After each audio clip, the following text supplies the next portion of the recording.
vintage versus modern, a few cards that I personally sold this month that maybe you could learn something from. The wrestling card market never sleeps and is a little unpredictable, as you will see in this video. This is the Wrestling Card Market Watch for March 2022. What's up, wrestling fans, trading card collectors? Welcome to another episode of Wrestling with Cards. I'm your host, Zhan. You can check me out on social platforms at ZhanWarning. Follow that. We got a lot of background noise going on from my neighbors today, so sorry about that ahead of time if there's a little bit too much noise in this video. But if this is your first time stopping by, thank you very much. I do these videos at the end of each month, looking back at the previous month at some interesting cards that sold and some interesting trends that I've seen. All to help you, the wrestling card collectors, navigate the wild world of the market. And I should also say ever-changing landscape, because we're starting to see a lot of changes lately. And I had mentioned before in a previous video that I'm trying to mix things up with the theming of these videos. Instead of just doing the same format all the time, trying to mix things up, give you a different perspective on themes of the show. Instead of just doing the top 5 sales or whatever I saw, mixing in some other things and kind of changing the focus on the show so it doesn't get stale. But before we get into today's video, a few reminders of how you, the viewers of this video right now, can help show your support for my channel. It's easy, it's free, you're already here. Hit that subscribe button. Give me a like if you've enjoyed this video so far, or if you're liking a lot of my other videos in the past. Make sure to share this with a friend. Let somebody know that this channel exists, that wrestling cards are cool, and maybe they can use this channel as a resource to help further their experience in the wrestling card hobby. Make sure to check out the podcast I'm part of, Worlds Collide, myself and Tony Vella from WrestlingTradingCards.com. Each week we get together to talk about all things wrestling cards, a lot of varying topics, so you won't want to miss that. It is available on all popular podcast platforms, so whatever you listen to podcasts on, just search Worlds Collide Wrestling Card Podcast. I'm sure you'll find it. And if you don't mind, please subscribe and give us that 5-star review. If you would like to help contribute to the show monetarily, you can do so by checking out Wrestling with Cards on Patreon, where for as little as $1 a month, that's right, only $1, you can get your name in the credits of all these videos. There's other tiers you can go up in and pay more and get more features. So if you're into that, make sure to check out the links in the show notes for that. Also down there, links to my eBay store if you'd like to come buy something. I've got lots of inventory. Everything from as little as $1.50 shipped up to some like mid to higher end slabs. You never know what's going to be on there. Links to all social platforms I'm on also in the show notes. And also, if you'd like to donate me a coffee, I am back to the iced coffee. Got one today, ready to go. Thanks to a few of you who have actually donated and paid for some of my coffee. Enough of that, let's look at some interesting sales for March of 2022. So by the time of this recording, WWE Prism has dropped. And don't worry, next month's Wrestling Card Market Watch will be dedicated to all things Prism because, wow, has Prism rocked the wrestling card market and the whole market in general, or what? But in some anticipation for that product in March, we saw some interesting trends and where people were putting their money or lack thereof. And we're going to kick things off today with something that maybe doesn't necessarily have to do all about sales numbers, but just some interesting trends, and that's vintage versus modern. So I started noticing a few things that I thought were pretty important that I wanted to kind of kick things off with this month's show about. When I go out and I start doing my general research on sales and pricing and kind of what everybody in the community and social media is talking about, like what's the hot card, what is everybody after, I started seeing a lot more attention in March going more to the modern side. You know, the stuff that people deem shiny stuff. Talked about it on this channel many times. Mostly Topps Chrome and Topps Finest, a little bit of Transcendent, but it seems like the crowds were kind of shifting away from the vintage stuff. And by that I mean like the 90s and backwards, or even if you want to count the 2002 Flair Royal Rumble as kind of the cutoff, that backwards. You know, people like to define vintage as different things, but basically the older, not shiny stuff. And I'm even going to throw indie cards into this because there was a huge boom on indie cards, and then the shift kind of went the other direction of those. The cards that everybody used to praise in this hobby. You know, the Rock Panini sticker, the 97 Rock Cardinal Trivia, Rock autograph cards, Stone Cold Steve Austin, Chromie, magazine cards, 95 WCW. You know, I mentioned indie cards. The All-In set was pretty popular for a while. Of course, the AEW release, WCW autos, 85 Topps. The popularity and the pricing on that kind of stuff seemed to be falling by the wayside in lieu of these more modern cards. And that kind of brought up a few things that I wanted to just kind of think out loud about and look at and see what the trends are. Was this people not spending money on things because they were saving their money for the Prism release? That's very possible. Could it be that we have more new collectors coming in and they want more of a modern product because they like the modern product. Possibly. Maybe they like the modern product and they don't really care about Hulk Hogan or Andre the Giant. That's also possible. Could it be the new people coming in are actually from the sports car crowd and they know Topps Chrome, they know Topps Finest, and maybe they look at Transcendent as kind of the more premium product that would be in sports cards, and they say, hey, I can relate to these products, I know how the parallels work, I know how these things work. I don't know so much about how something from 1986 works. I'm going to start buying what I know. It could be a lot of those things.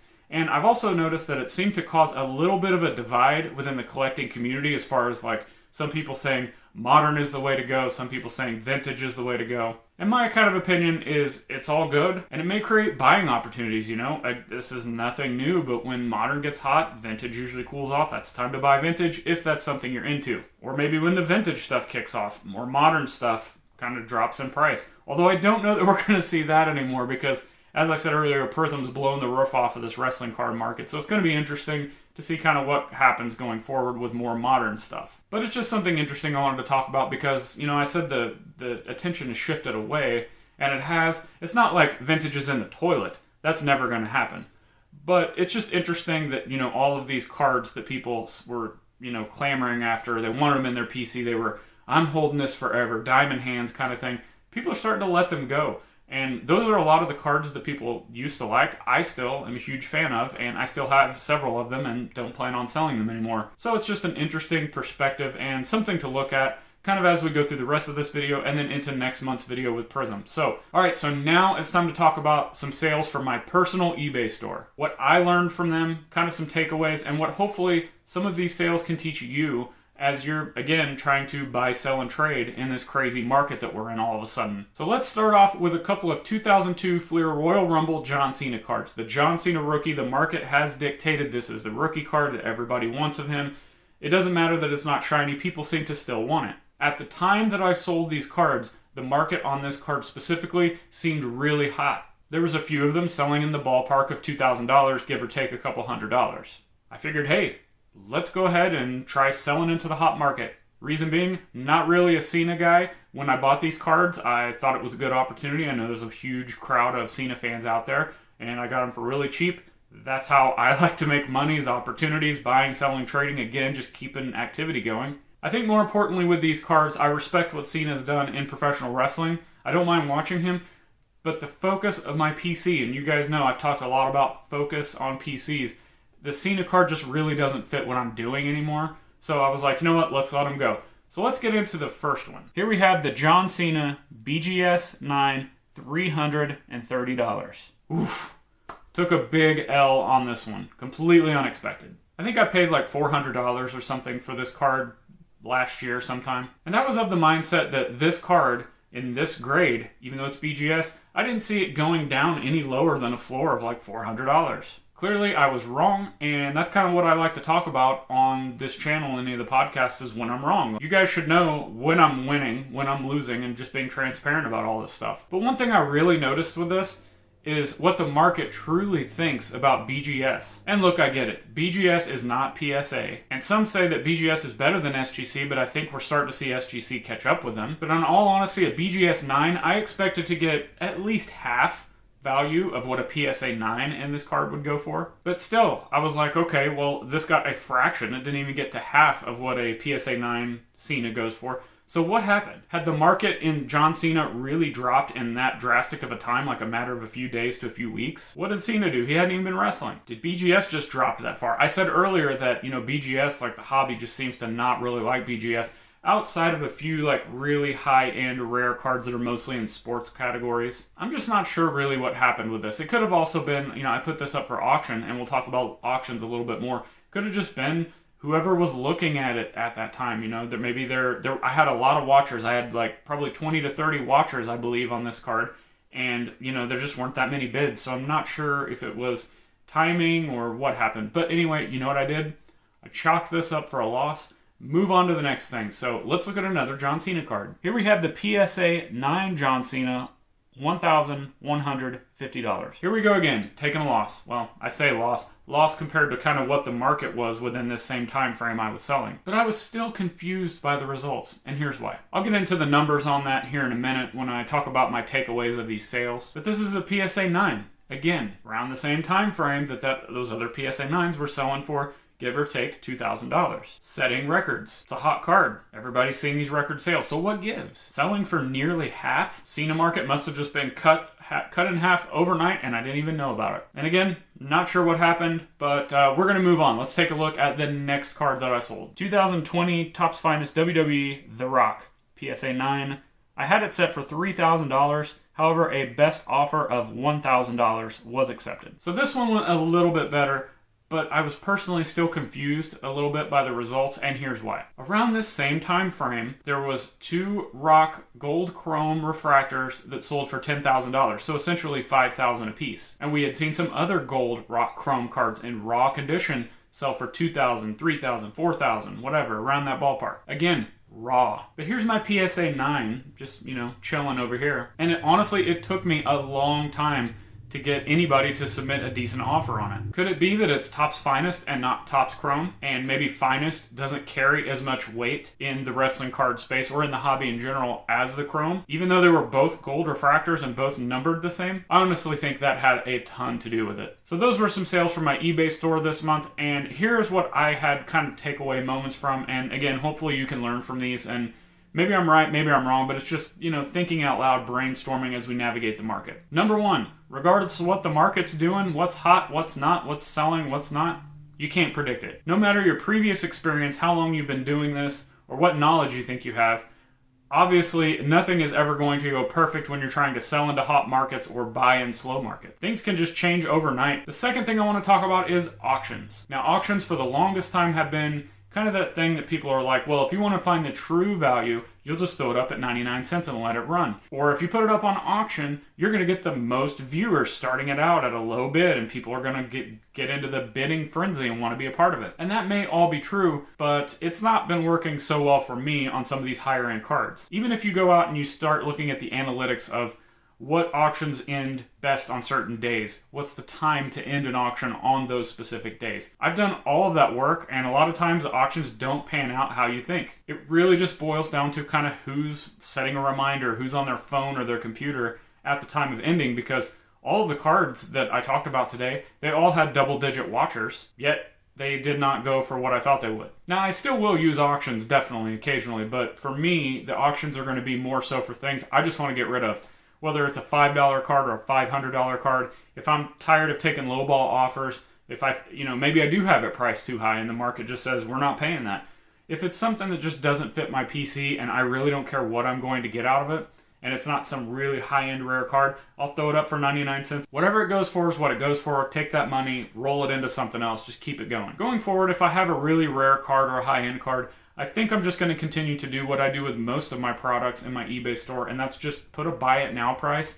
With these more rare cards, I'll set it really high and take offers, but not put a limit on the offers. So at that point, it gives me a little bit more flexibility of when I decide I can or can't accept certain offers. And that way, maybe I'm not settling for something that ends up being a half or a third of what the going rate is, just based on, again, auction timing and who's there. Third thing I want to talk about is, this is a little bit relation to what I talked about, but that's about letting cards go out of your collection, when to sell them. These cards that I talked about today, zero emotional attachment to it, zero personal attachment to it. These cards were great cards in my PC. I bought them for a reason. I had planned to sell them at some point. They were fun in my collection for a while, but they just didn't fit what I was doing anymore. And since selling them, I haven't missed them one bit. Doesn't mean they're bad cards. In fact, they are really cool cards. But again, they just don't fit my focus of my PC right now. The fourth thing I want to talk about that kind of relates to that is, when selling something, don't complain. It may have sounded like I was complaining in this video a little bit because I was disappointed with these sales, but it was more so a teaching opportunity for those of you watching.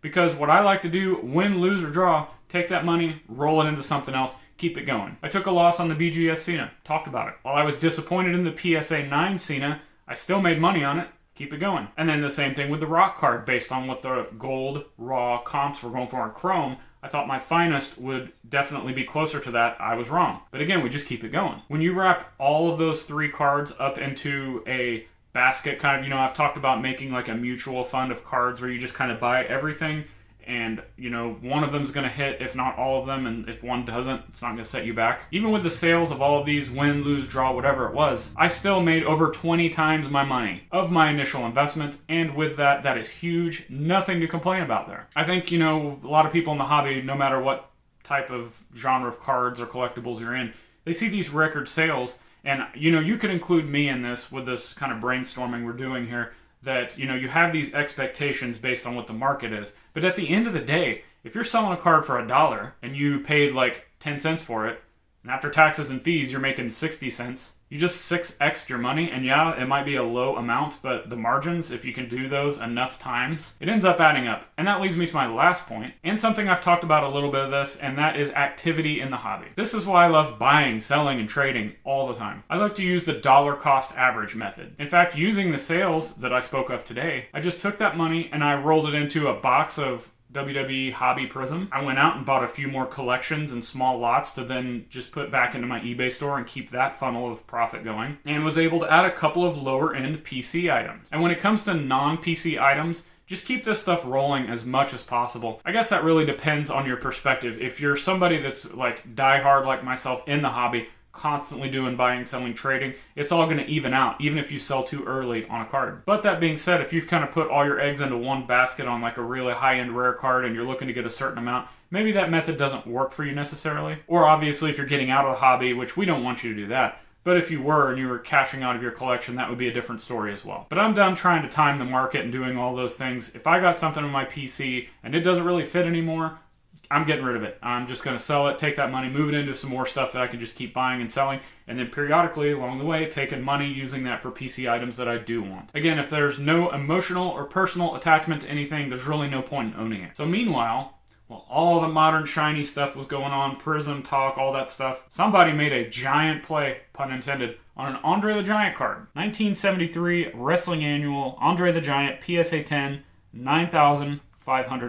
I've talked about this card before. I say card because it's, a paper card hand cut out of a magazine, which makes it even more wild and kind of rare than an average card. To get a PSA 10 on one of these, amazing. Just nuts, really. This is one of those cards that's actually a little bit more rare than meets the eye. Yet it doesn't get the praise and the fanfare as the 82 All-Stars, or some even say like the 87 Tops. And there's a few others sprinkled in there. This one is kind of gaining some traction. Again, I've talked about that before in previous podcasts and videos, but I actually like the imaging of this over pretty much all of the vintage Andre stuff. Outside of like the 91 Merlin, what I like to call Mob Boss Andre, you can definitely check that out. That's probably my favorite Andre card of all time, but this one is a very close second. I just love the image, how he's just standing above and he looks huge on the card. And the fact that, again, it's a paper card. It's something oddball. I'm always attracted to kind of the oddball stuff within collectibles. But again, for comparison and rarity's sake, if you type in this card, you might find one or two on eBay at any given time. If you type in 1982 Wrestling All-Stars Andre the Giant or 87 Tops Andre, you're going to have huge listings. Now, obviously, there's going to be varying degrees of grading. And is it raw? Is it a 1? Is it PSA? Is it BGS? SGC? So there are differences, but it's the fact that when you type in this 1973 annual Andre the Giant, you're just not going to see as many of them all the time. And again, that's an approach that I will kind of go back to in my previous point, is your personal and emotional attachment to it. So let's say you have this card, right? And you like Andre, maybe he's not like your favorite, but you do like him. This is a card that if there's only ever one or two of at a given time, it's going to be hard to find, which means it should fetch a certain price. It's not as liquid, so you kind of control the pricing on when you want to let it go. In that situation, maybe you don't do what I said to do and just keep things rolling. Maybe you sit on this a little bit. Maybe you don't get rid of it because you realize, hey, if I get rid of this, I may never find another one in this grade, or I may never find another one for this low of a price. Maybe I could find another one, but maybe it's triple the price. And down the road, I don't want to pay for that. So that's some just different perspectives you can have when you're holding super rare high-end cards. But also another huge point to kind of bookend the show here is, with all the Prism stuff going on, we know. All the Topps Chrome and Finest selling, yeah, we know. The older vintage stuff of the big names is still over here setting records. People still clearly want it. So this divide that you can't be a modern or you can't be vintage Guys, we can collect everything. Everything has value. It's all great. We love wrestling cards. Thanks everybody for watching. If you enjoyed this video today, please subscribe, give me a thumbs up, and I really, again, sincerely hope that these market videos or any of the videos I do on this channel help you in some way. Whether that's how to build a bankroll out of nothing. I've talked about building the collection I have now and the store inventory I have out of $15 before, to, holding PCs or player collecting or different aspects of the hobby. I just hope that some of the videos on this channel will help you going forward. That was the whole point of starting this channel in the first place, is to just get wrestling cards out there and give the wrestling card collectors different perspectives on how to collect, flip, sell, buy, trade, whatever it is. Before we go today, make sure to check out the links in the show notes to all the things I'm involved in, all the ways you can help show your support for my content, and I greatly do appreciate all of those things, no matter if it's monetary or just giving me the thumbs up and the subscribe here. I love and appreciate all of it. But until next time, click the videos on the screen somewhere for even more great wrestling card content, and I will see you in those videos.